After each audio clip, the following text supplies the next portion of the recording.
going to jump right in and get rolling here. A couple quick questions. First time for everybody?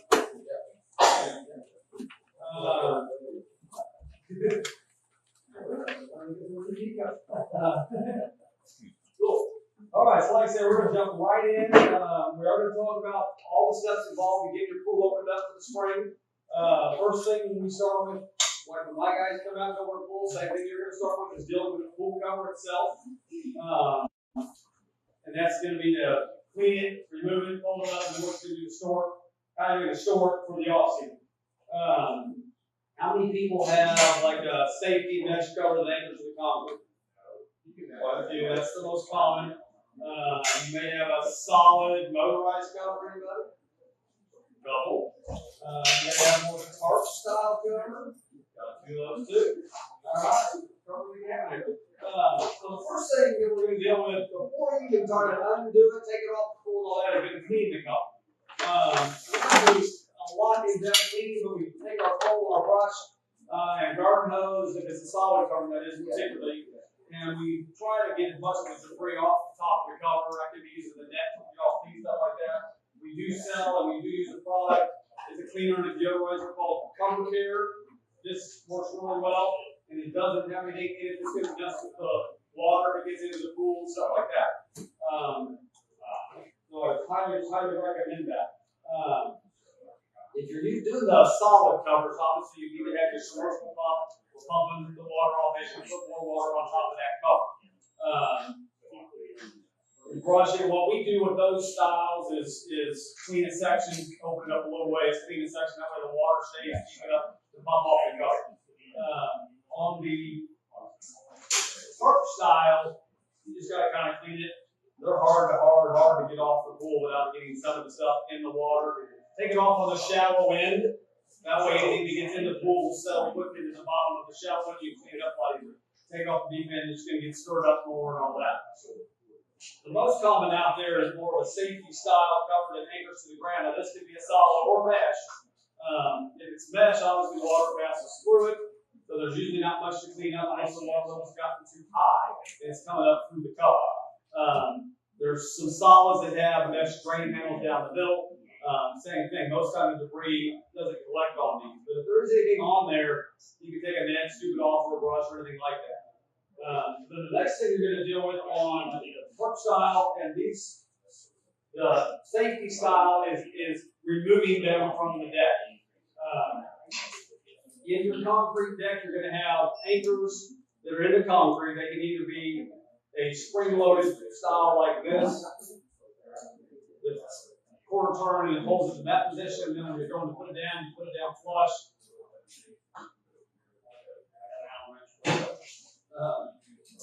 It's a quarter turn back turn, and it goes perfect, and it goes down flush like that. You also have just threaded style anchor, so it threads up and threads down flush. The anchor style you're going to deal with. Now, what you've got is the tools like this, maybe shorter, longer, and then you've got your spring. So this is anchored to the ground. This goes through the spring. You see it's notched out. So it hooks over this in between the spring. And then you twist the bar, which loosens it up on that. You can tip it back and then it'll come off the anchor. Not a really good way to show that, but that's what you're going to go. And what I would suggest is go around every anchor, spring off, put it down flush. That way, when you go to remove the cover, you're not dragging or getting hooked on any of the anchors that are still sticking out.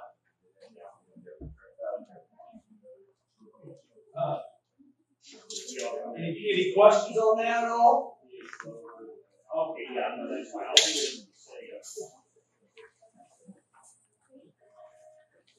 All right, so you've got all the anchors put down, you're ready to remove the cover.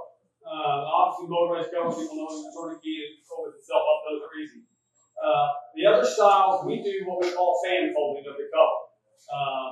We always do it to the shallow side as long as there's a deck there. We do it on a certain side every time, that way we know where to put the cover back on in the wintertime. So there's a real reason to that. And when I say fan folding, you're taking the cover about 6 feet at a time and pulling it to one end of the pool, and then you take another section, 6 feet at a time and fold it back on top of that. We're not folding this like a blanket or comforter or anything like that. That becomes a real pain to deal with when you try to undo it in the winter time to put it back on. So the fan folding allows you to fold it section at a time to the end of the pool, and then fold it or roll it up where it'll fit like in your storage bag.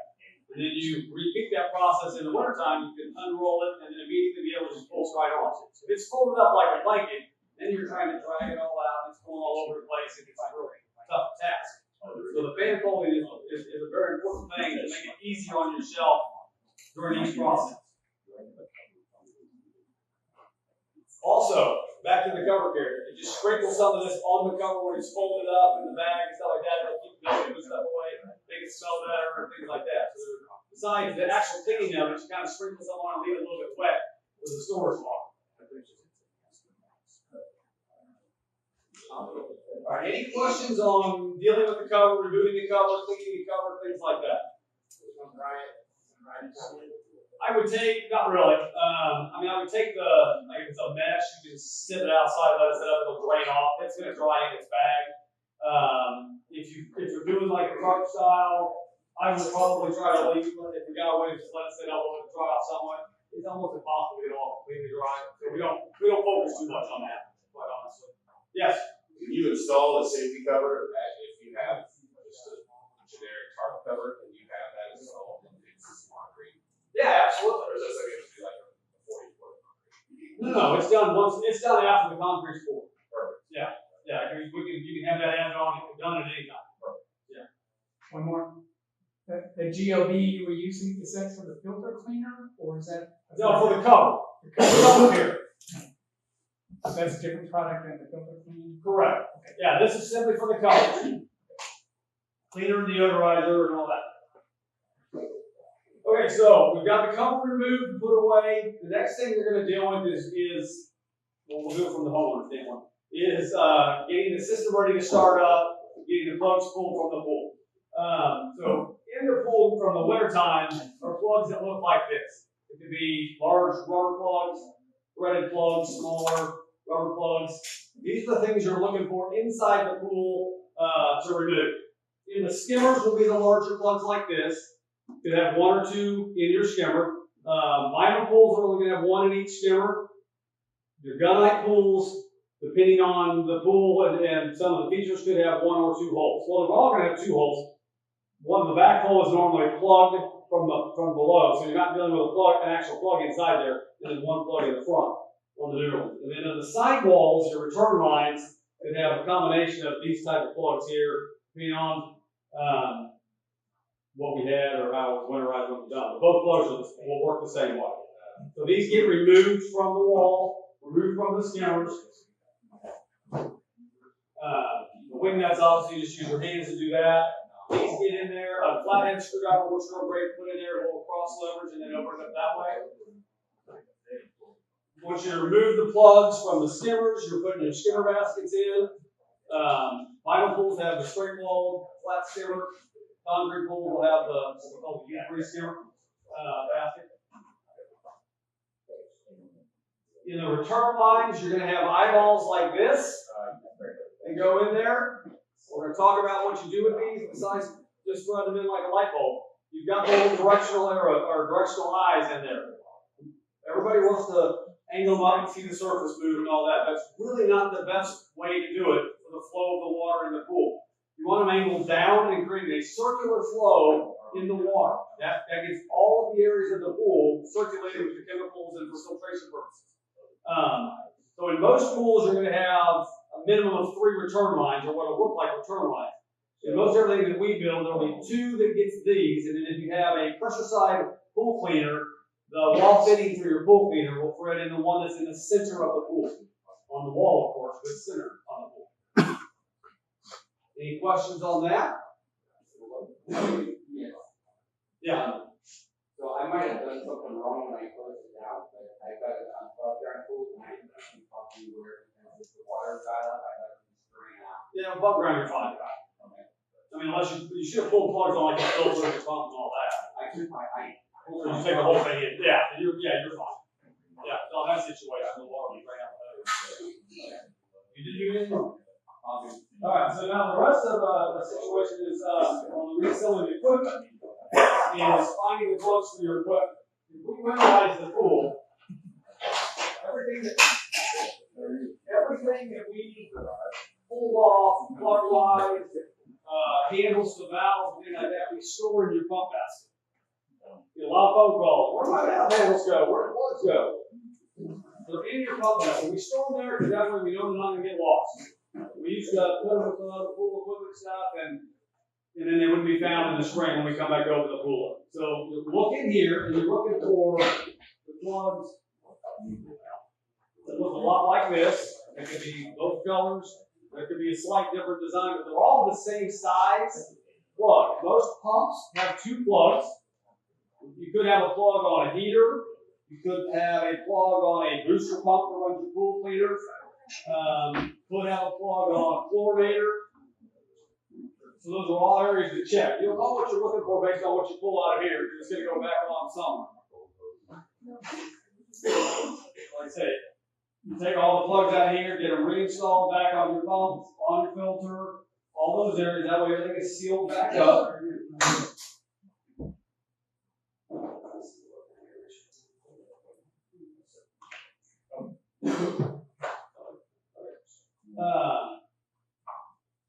Make sure if you happen to have a cartridge filter that tank is properly assembled. There's usually a big clamp on the two sections. That needs to be sealed, so when you go to start up the system, it's not leaking water everywhere, lid blown off, things like that. You have sand filter, nothing to really reassemble on it other than get the drain plug on there. One thing I forgot to mention, sand filters are going to have, depending on the size of the filter, you'll have a plug like this, or you may have a simple PVC threaded cap. That threaded cap is sealed with silicone, as opposed to an O-ring. Hand tight though, don't over tighten it, it will crack it. When you do put the plugs back on, you can inspect the O-rings on them, on anything, whether it's pump lids, pump plugs, anything like that. Do not put Vaseline on them. That will break down the rubber and make them fail a lot faster. You need an actual silicone-based glue. We sell a product called Magic Glue. There's other variations out there, but this is silicone-based and it doesn't get broke down, doesn't break down the rubber and all that. It actually extends the life of it. So check that. You should have to use on all the projects. Any O-ring. No, it can be on any of the plugs. Yeah, any of the plugs. At this point in time, do you recommend doing like a filter cleaner? Excuse me. While we're assembling everything, I did not bring one up here, but you have backwash hose possibly? Yeah, question. Oh, sorry, go ahead. No, do you recommend doing a filter cleaning at this point in time as well? Not at this point, no. Not at this point, okay. If we winterize the pool, we will backwash the filter, we will clean the cartridge and all that stuff at closing time. So you should be ready to go on that part of it to start the system up and running. Okay. At least for a few days, depending on the condition of the pool, before you're going to have to clean the filter, backwash, or anything like that. Okay. So when we're selling the equipment, you have a backwash line. Some are hard to pump to go out to a drain line. Someplace where most people have like a blue hose that they have to roll out. Make sure you reattach that. There's a clamp like this that goes on to attach that. That's off the bottom of the valve. If you know where to look for that. You have your filter. You have plumbing that comes off of that. There'll be usually a little sight glass on that particular line, a little clear thing so you see the water, so you'll know what line to put. The clamp will either be still on the pipe or would have been in this basket with all your plug and stuff too.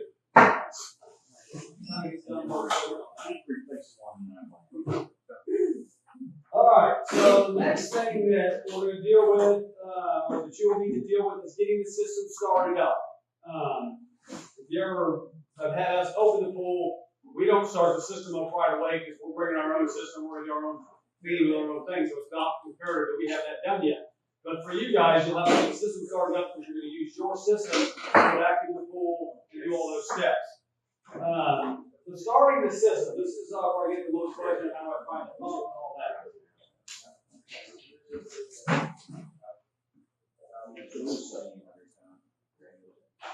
So you got your pump. There's different variations out there. Most of them some summary of this. They have a variable speed, whatever it is. In front of that, you'll have a series of valves that look like this, but there'll be more than one. Each valve will be on a skimmer line, drain line, anything that's on the suction side of your system, pulling water from the pool back to here. So what you do to prime this,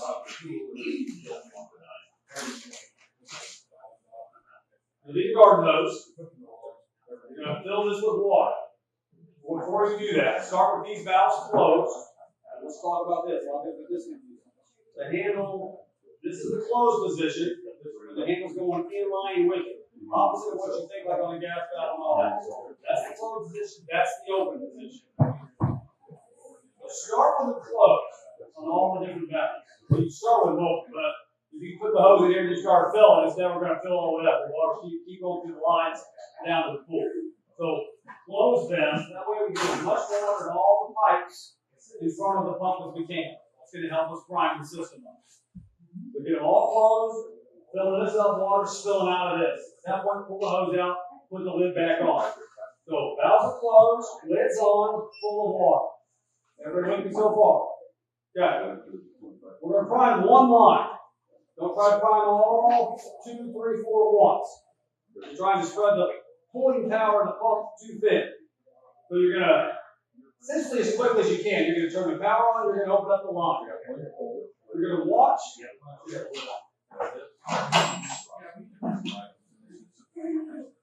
going to see the water pouring into this. As long as water is pouring in, you can let the pump continue to go. It is working to get the air out of the system.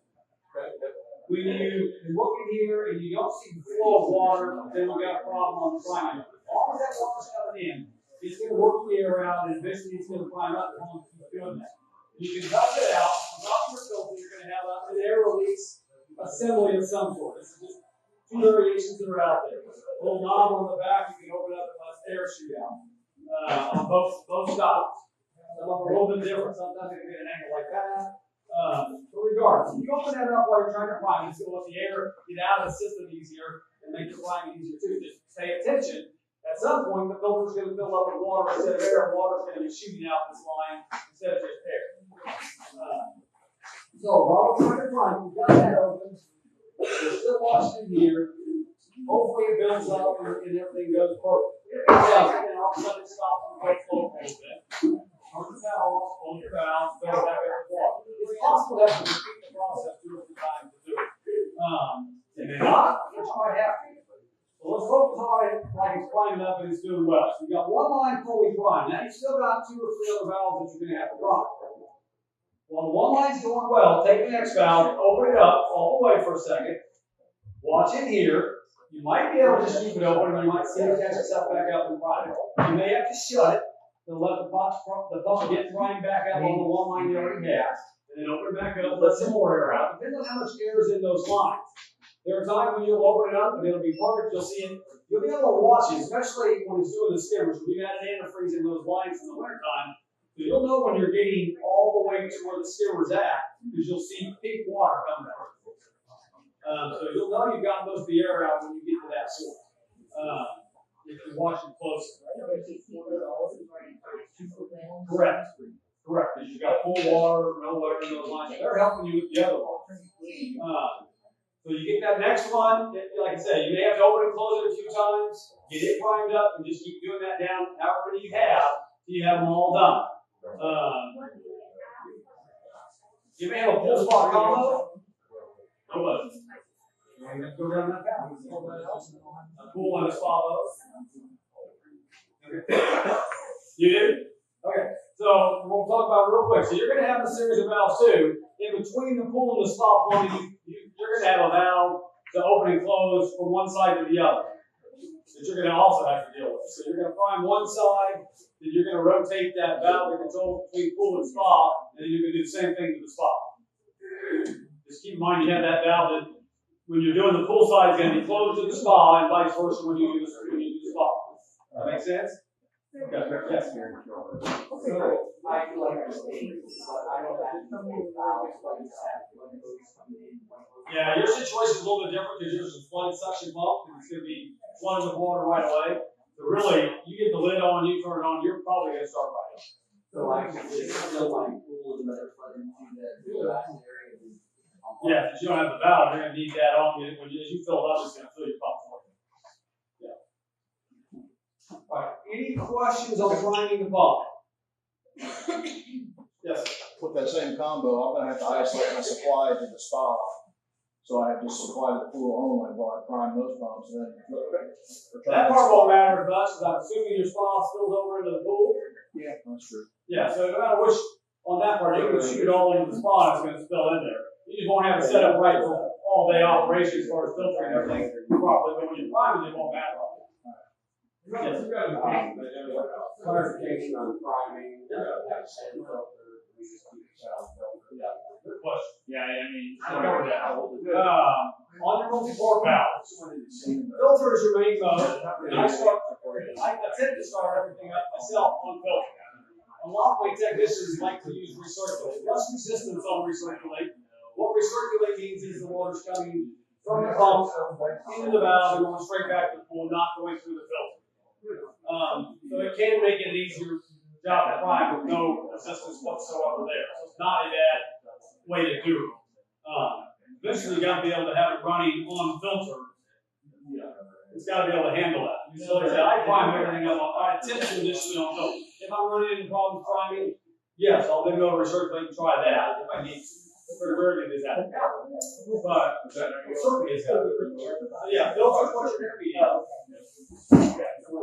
While we're talking about the multi-port valves, everybody understand, do not turn this handle with the power on. Only with the power off. Always turn it the same direction. Whether that's clockwise, counterclockwise, figure out how you're going to turn it every time, and always turn it in that same direction. The reason being is it gets over and wears. If you start turning different directions, it's going to start to catch on the gasket inside there. There's almost like a wagon wheel, black gasket. We call a spider gasket. Catch on that and wear it down quick. So as long as I always turn the same direction, while we're talking too, while you see this, see how those big spring that? That's when you know your multi-port valve is good. That means this is lifted up off the gasket when you go to turn. When your handle has lost that spring, it's not. That's when you're going to start wearing out the spider gaskets and lose water after backwash line and things like that. So just something to keep an eye out for as the pools get older. As your equipment gets older, this will have the spring. What's the basic note? We can rebuild these in the house here.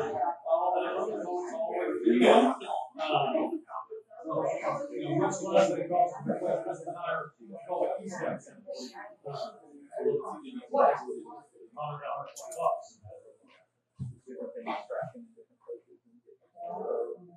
Alright, any other questions on priming the system?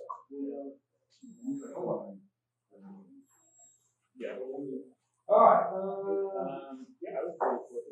now it's time to set up the vacuum. Alright, so vinyl pools, concrete pools. Backhead, you have a vinyl pool, your backhead has brushes. You have a concrete pool. Yeah, I think there's only like 1 meter. You have your backhead with wheels. You're going to have a vacuum hose. Yeah, so I mean, You notice there's 2 different ends on your vacuum hose. One solid, doesn't seal. This one swivels, not sealed. The swivel end is what attaches to your vacuum head. The swivel is going to be underwater. You can push it on. Now the next thing we got to do with the vacuum is get our vacuum hose filled with water. I've seen people pull them over the return lines to fill them. I've seen people standing here with a garden hose in the hose trying to fill them. I haven't had any success with those things. What I do is take the hose. You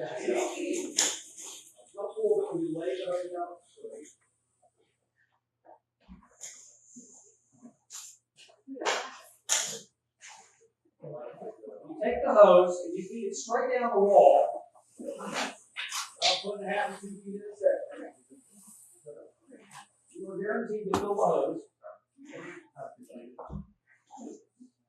When you get to there, you'll fill something. No way. If you get air, when you go to hook it up into your skimmer, and you go to your pump, it's gonna cause your pump to lose prime, because air is gonna flow through the system. You gotta have that full. That is key. Like same thing for a back. For a vinyl? Yeah. Yeah, anytime you're manually back out. Just got push it in like, push it up and down. Right, just straight down the wall, you gotta get the hose, anytime you're ready to be back, you gotta get that hose full of water so there's no air. Or you'll have priming issues. Now, back here at your equipment, we're trying to get maximum suction to that line to vacuum. So, one, you need to know what skimmer you're hooking into to vacuum. On your valves, that skimmer's going to be open. You're going to have a series of other valves. If you've got, doesn't really matter. You're going to close the valves you're not attached to, those skimmers, drains, whatever. Close all of them, with the exception of one. You're going to open one partially. What's going to happen if you're close too much, you hear the pump kind of crackle and growl and make more noise and be loud because it's getting starved of water. When you get to that point, it means not enough water flowing through the pump. One single line usually does not give it enough water when you're back, because that's a small hose. So you have to have the line open that you're attached to all the way, and then another one, or half, somewhere in that area, feeding the pump also, for the pump to get maximum pulling power. Does that make sense? Questions? So one skimmer open that your guy is attached to, another one. Right, they can be a skimmer range, no matter what it is. Yeah, just another one of the lines will need to be open. And you'll be able to, when you've done it a few times, like I say, you'll be able to hear the difference in the pump. You want it running smooth, you don't want it kind of barking at you a little bit. Yes? So I understand you say that there are multiple valves to open along the way. Well, you have multiple valves in front of your pump, multiple suction lines. Yeah. Whether it's drains, several skimmers, 3 or 4 skimmers, whatever. When you're vacuuming, you want to pull basically from one line to maximize the suction. But one line usually is going to starve the pump a little too much. So you're going to keep several of them closed and have one fully open, the one you're hooked to, and then one other line partially open to feed enough water so the pump's not starving itself. So we're assuming when you go to hook this up that we primed everything up, every line was open at that point. So now we're setting up the vacuum to get the right suction. Okay? Yes? Once again, I only have one line, is there a trick with that, or? No, I mean, all you can do is hook it up, but it's probably going to, starve the pump a little bit, but you don't have much options on it with your buffer, because you have the one line. Right. It'll work. I noticed that like when I was back or whatever, the water level was spot that you drop. Yeah, and that's because it's being starved. That's exactly what we're talking about. You're starving the pump, but you don't have an option. There's nowhere else for you to feed that because the pump gas system. But that's what's going to happen. So you're not getting maximum suction when you're vacuuming because of that.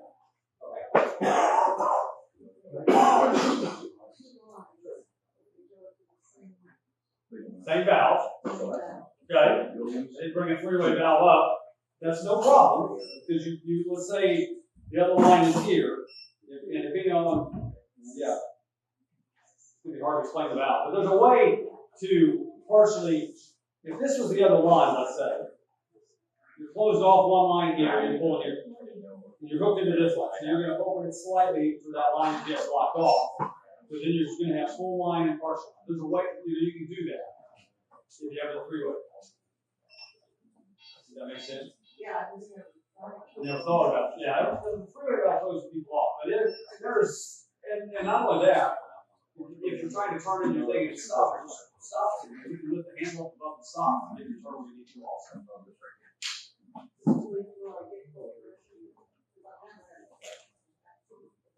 You probably, because you need to open up on the other side. Yeah, this should be completely full. Or a backup slider. When you're vacuuming or when you're priming this up, obviously that gives for this to be completely full of water, almost like nothing is in there. That's when you know you are fully primed and fully no air, no nothing. And that's when you prime it up, when you're vacuuming, whatever.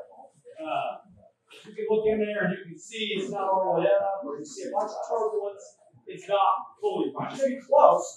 Not to any water up there, getting up to the lid means you're really close, but you're pulling air somewhere. Which could be no ring on one of your pump plugs. It's only going to be pump plugs, lid O-ring, or anything in front of the pump here, like a blue joint or something like that, that's allowing a little bit of air to pull in. It's got O-ring something on top. Things like that, we just take silicone, what stops them. I'll give you one more neat trick on if you're running into problem climbing, you think you may have something full of air, you take your garden hose and let it run over the pipes, the water, and it'll fill up those air things, and you'll see it climb up, fill up. You'll know at least something's leaking, then you got to figure out exactly what, but you'll know the area, and you can get it see it. Yes? You need to make sure that the water level is above the skin before you start cleaning. Not above the skimmer. I should have not assumed anything, but I'm assuming the pool is filled to its normal operating level, or higher. Obviously, if you have us come over, we want it filled really high, because as I mentioned at the beginning, we bring out our own system, so we're actually removing water from the pool when we clean it. You guys could be doing the same thing. Now, let's talk about that. If the pool's real dirty and you're vacuuming, and we're talking about what we have it set on, you got options here. If you're in filter, everything you vacuum is going to go into your filter, straight into the filter. If it's really dirty and you don't want it to go into your filter, you would have it set on waste. And it bypasses the filter, just taking it straight to wherever your waistline goes, yard, street, whatever. And I would recommend that on heavy debris, but keep in mind what you just talked about, the water level is going to go down when you're doing that. So you either have the pool filled really high before you start, which would be what I would suggest, and have a garden hose running at the same time. That way you're replenishing at least some of the water. And then obviously once you're done, make sure you get it back to the filter. I'm really new, and I also use my Polaris, so I'm like that, the man in the filter, exactly. It goes into the bottom of the skimmer. When you set all that up, you're going to wash your skimmer, you're going to pull your basket out. And the hole down in the bottom. You got one or two options. You can hook it straight into there. If you're not doing really big debris, you can go straight to the bottom. If you're going to have some big stuff, if you plug the line up, I didn't bring it up. We sell a back plate that goes on top of your basket. It's a white disc, if you will, sits on top here, with a connection on top to hook your hose to. So you can use that too.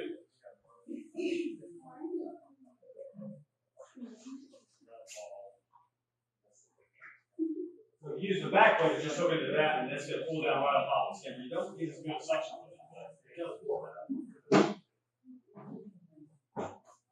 Everybody can get down where you hook to. With the disc that you put on top there, pretty much have to take the hose over outside the pool. You don't, but it's easier that way. Okay. I don't like the hose going up higher. I think it's going to affect my suction, but I've done it both ways. You can, if you go in the other way, you got to force it in a little bit more because of the turn. You don't have to use that. You don't have to use that. The only time I would say, to really think about it, if you let the pool get bad when it's winterized, there's a lot of heavy debris in there in the spring, you're either going to have to net it out or you'll need to use the back plate that way. You're not, otherwise you're going to clog the pump nonstop. I was at one yesterday, I couldn't even vacuum. I mean, literally start the vacuum up, prime it up, and it would clog the line right to the pump, plug my vac in. I mean, literally within 10 seconds. I couldn't do anything, it just kept clogged. So we got heavy debris, and that was just like mulchy type size debris, but that stuff will clog the line, even if it's running pretty good. It'll build up. Yeah. Heavy stuff, yeah. You better get it out. I mean, all your vacuum, I mean, it's for, I don't want to say it's not for heavy debris, but it's more for dirt and stuff like that than it is chunks and stuff. But it'll pick up a few here and there, and it's good for leaves, things like that. Leaves don't tend to clog too bad unless they're really, really thick and bad. Any other questions on that?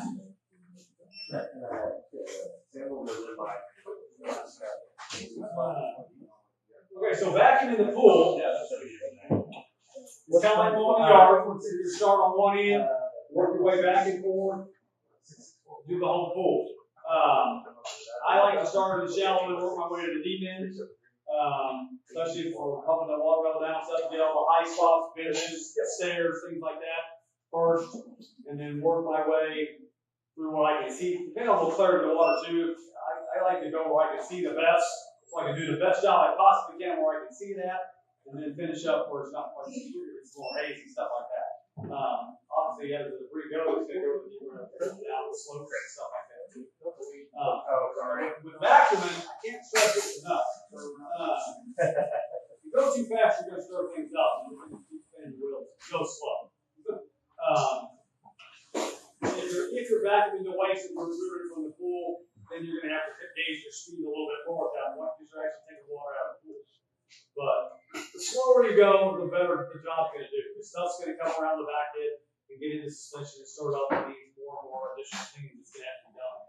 So definitely take your time on that. I think you appreciate it, yeah, thank you. So on additional parts of cleaning, we'll be back in the pool, we use pool brush to brush the tile line, the walls. We actually brush pretty much the entire pool on nobody, because the vacuum is most likely gonna leave some streaks and stuff, but it doesn't get everything picked up, so you wanna brush everything and get everything kind of stirred up and in the suspension so the filter system can remove any little stuff that's left. So initially brushing it, the whole thing is good. Obviously, floating, taking the net.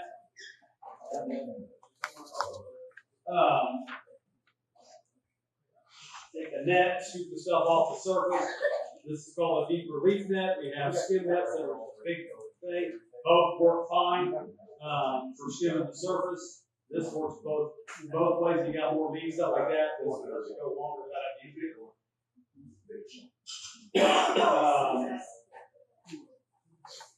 We hose the deck all the way around the pool, 3 or 4 feet or so all the way around to get the cover's going to leave a bit of a winter shadow on the deck, so you'll need, the hose will help clean that off.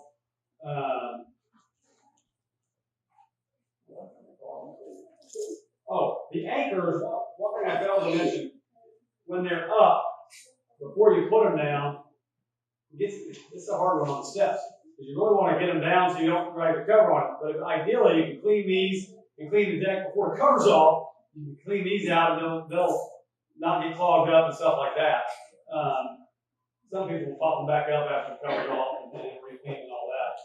But if you leave them off and you try to take the cover off, there's a good chance you'll get them snagged and you can tear the cover and stuff like that. So I really recommend getting them down before you take the cover off on that part. Any other questions on cleaning of the pool, the cleaning process part? Question back here. Yeah. Have you ever noticed after a couple of years of cleaning, there's rust that forms at that over a couple of years where you? Where at? I see it everywhere. Does everybody clean up that rust? Like rust inhibitor or anything? Is it a concrete pool? It's a good night pool. Good night. So if you're talking like on surfaces and stuff like that? No, it's kind of at with when you lower the pool to the winter height of the water, it's at that level. You see kind of a ring. You should be able to brush that off. Brush that off. You can take any of our tile cleaners and try to put it on a brush and brush it off. Okay. In an extreme situation, muriatic acid or mix of muriatic acid and water. If you've got a lot of that in different areas with your gun, well, you can take it down, drain it down, and go around the whole surface and do a light wash. You can bleach it with chlorine. Okay. Chlorine, one thing about chlorine, you can pour straight onto those spots. Not hurt or anything. Unless it's colored plaster, then it could fade that color a little bit. But to say you're seeing it like on the water aisle around, I would have thought it maybe more under like where the lights at. Yeah, well, it's in those areas. Those are the main areas. Yeah, those areas. Your real shot of getting that off would be pumping the whole pool down below that level, so you can get the cleaner and stuff right on the surface. Just some elbow work. Yeah, it's an elbow. Yeah. It's hard when it's full. It's harder to get the cleaner. Super bullet. So I want to do it. Any other questions? All right. So at this point, we should have a pool that is started up, running, has had the initial vacuuming done, netting, cleaning, and all that stuff. So we should be to the point of the main part of the opening is done, and now we're ready to treat the water, chemically speaking. Now, I'm not going to go real in depth on the chemicals. Scott's got a chemical seminar afterwards, but I am going to at least cover the basics. Obviously, the first thing you got to do is test the water.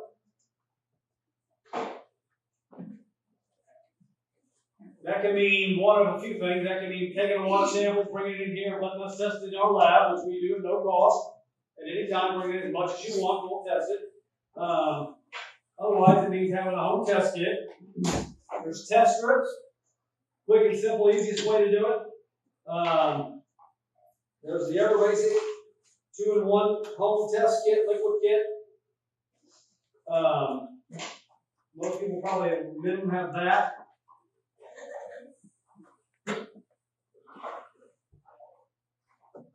You want to go a little more advanced. The 4-in-1 is this kit here. The 2-in-1 tests only chlorine and pH. 4-in-1 is giving you chlorine, pH, alkalinity, and an base acid demand test as well. Both are good. Your test strips usually test everything in the 4-in-1 kit below as well. Liquid is generally thought of to be a little bit more accurate than test strips. Again, test strips though are the most quickest and easiest way. So it's really a matter of what you're comfortable with on that. Any way to test salt? Is there any way to test salt? Absolutely. There's home salt test kits. There's liquid ones you can buy. There's test strips. Are we selling any kind of a home kit for salt? I don't think so. We need to. Get a chance on that. We've had test strips in the past. Taylor test kits, which I don't have up here, they got a little liquid one. A couple things when you talk about testing salt. How many people have a salt pool? That's what it's the thing now. You can't get an accurate test on salt until the water's about 74 degrees or above.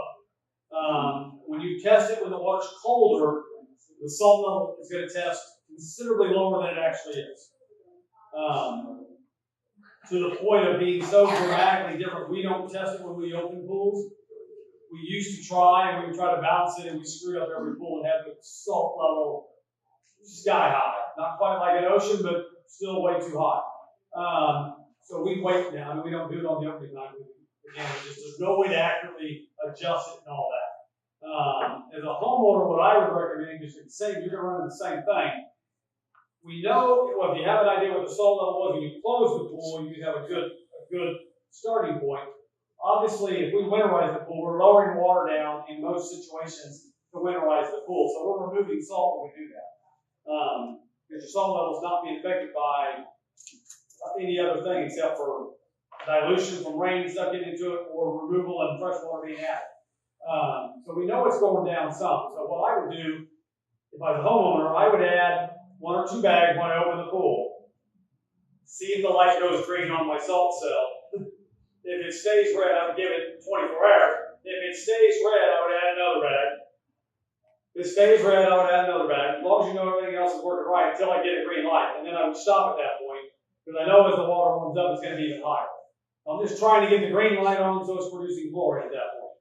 Otherwise, you're just going to have to supplement in granular chlorine, use tablets in your skimmer basket, things like that, until the water is at an appropriate temperature where you can get a pretty accurate test. Now, if you bring it in here, yes. Silly question, but where do you add the salt? Straight to the pool. Straight into the pool. Straight into the pool. A little bit of it will settle the bottom. If any of it does, just need to brush it to help it dissolve. If you are adding just like a bag or something, you can add it into the skimmer, but add it slowly, because it will fill the basket up and get a lot of water. So the skimmer's an option, but just remember, you've got to add it very slowly. Make sure the basket is in place. If you have the basket out and you're adding the salt, it will clog the skimmer line. So that's why I say or right to the pool is the best action. It's not going to hurt the bottom when it drops down. That's what it says. You can add it in and not worry about it. But you do want to brush it and get the rest of it dissolved. Ours is very quick dissolving that we sell, so it usually just takes a couple quick brushes for what doesn't dissolve a lot of falls to the ground. So it's not really that much. It's straight in. What I was going to say was, if you bring your water in here for us to test on the salt, we have a very expensive salt test device that is supposed to take the water temperature into consideration. I still question how well it does, but it certainly does better than any home kit or anything that we have out there in the field. So I would say maybe at 65 and above, you'd probably be pretty safe to bring it in here and have a decent idea what it is. But all of the home kits, forget it. Mineral water's around 75 and above. Yes. In the past, I've always had someone open my pool with salt water. They've never had a lot of salt to open, like I said. Right. But I always had a gallon of rat gas. Okay. That's something we can do. Well, it depends on what your water test is. Most of the time when we open pools, well, I won't say most of the time, it varies. They're adding acid to lower pH and alkalinity, so it just depends. What I was getting ready to say is most pools are low on pH and alkalinity when we open it up from the wintertime stuff, but it's not always the case. Test it and see, which is where we're going next. So obviously, how you test it, like I said, whether it's drop kit, whether it's test kit, whatever, you just need to test it, we'll bring it in here. If you use a drop kit, real quick, I'll just cover one quick thing on these. Hold them straight up and down when you're doing the drops. That's the only way you're going to get an accurate test. That way you're getting the right amount of the reagent into the vials for testing. Angles and things like that, you're getting air and half drops and stuff like that, so you won't get a very accurate test. So make sure you're holding these straight up and down. One more thing, these don't last very long. Replace them every year. You can check, sometimes they have dates. I don't see a date on that one.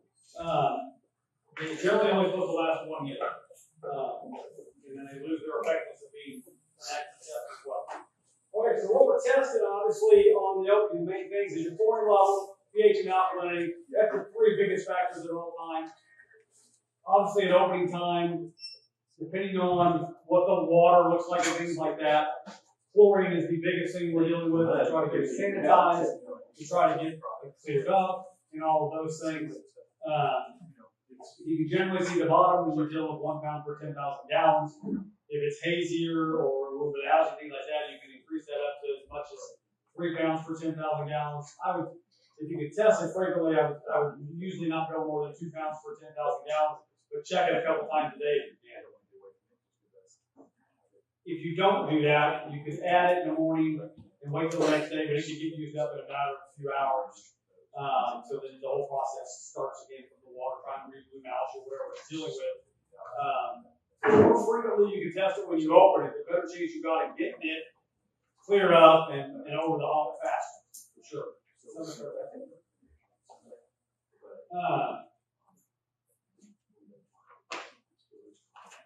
When we do openings, we add, at the salt pool, we add Salt Protect. This product right here, one bottle for 20,000 gallons. We have a bottle of this enzyme product called Pool Magic, used to be Spring and Fall Magic. It helps break down any kind of non-living organic contamination, leaves and tree debris, stuff like that gets in there, breaks that stuff down. This also helps to filter stuff out better. And there's something in it that's supposed to help with the water line, and it does seem to do that to where the water line doesn't get any built up on it, cleaner, it'll clean itself. We had this at every opening and closing, just so you know. What was the other? Same thing. What was that called there? The orange? Orange one? Salt Protect? Salt Protect. What's the white one? You got some Pool Magic? I only had 3 years. Like corn before.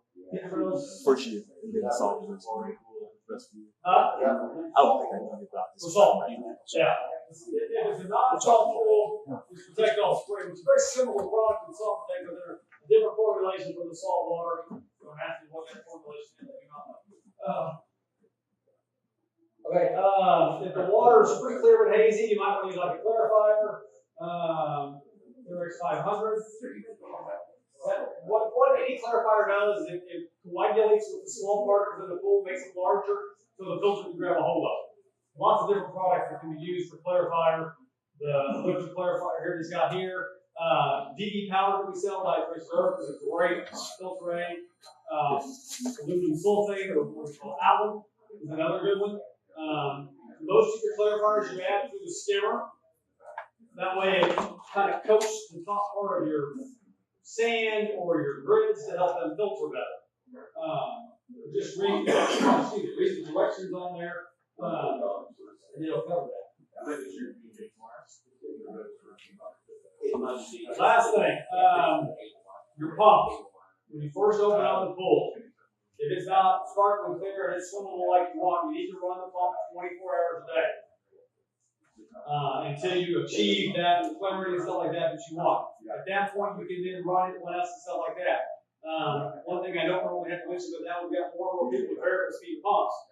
You're gonna need to run it at a fairly high speed as well while you're trying to clear it up. The lower speeds are great, energy efficient and all that, but they don't filter the water near as much by design. So you're not gonna get that as rapidly, you're not gonna get chlorine and stuff going into it from your automatic chlorinators and things like that, and you're not getting the filtration you want during that period of time when you're trying to clear the pool. The last thing on chemicals, if you're not a salt pool and you have maybe a tablet feeder or something like that, make sure you fill that up and keep an eye on that so it's full of tablets. Salt pools, we talked about getting the salt in there once you can. Any other questions on anything? Mike, what's the best way to clean your liner? Is there chemical or physical? Our tile cleaners and stuff like that, and probably called Quick and Thick. What's our new version? Quick and Thick. Quick and Thick. Yeah. Tile cleaner 300 is the other one. Couldn't think of it. Quick and Thick is an all-purpose cleaner. Put it on your brush up and down walls, and then mostly it's the tile lines you can deal with at that point. But that'll clean about any surface you have in your pool. If you have fiberglass steps, anything like that, concrete rules and sprays for any of the tiles. We have a more advanced or harsher, stronger cleaner called Tile Cleaner 300 for any other spots that aren't clean. All those are great for any of the cleaning stuff. So, any other questions on any of the pool opening stuff?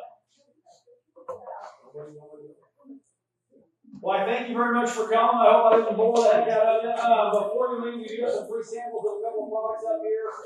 One is oil out. It's an enzyme thing to help break down body lotion, suntan lotion, things like that to help the filter better. That's a really good product. And then we have a sample one of Purex 500 as well.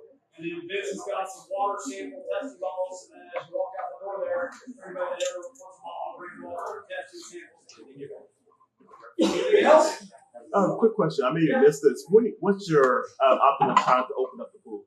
Oh, that varies for everybody. The earlier you open, the better for the pool. The later you close, the better. Okay. So then it's just a matter of when you want to start dealing with it. Yeah. Thank you all for coming. We appreciate it. Early May is kind of our most popular. I just want to see what you say. Early May is about the most popular.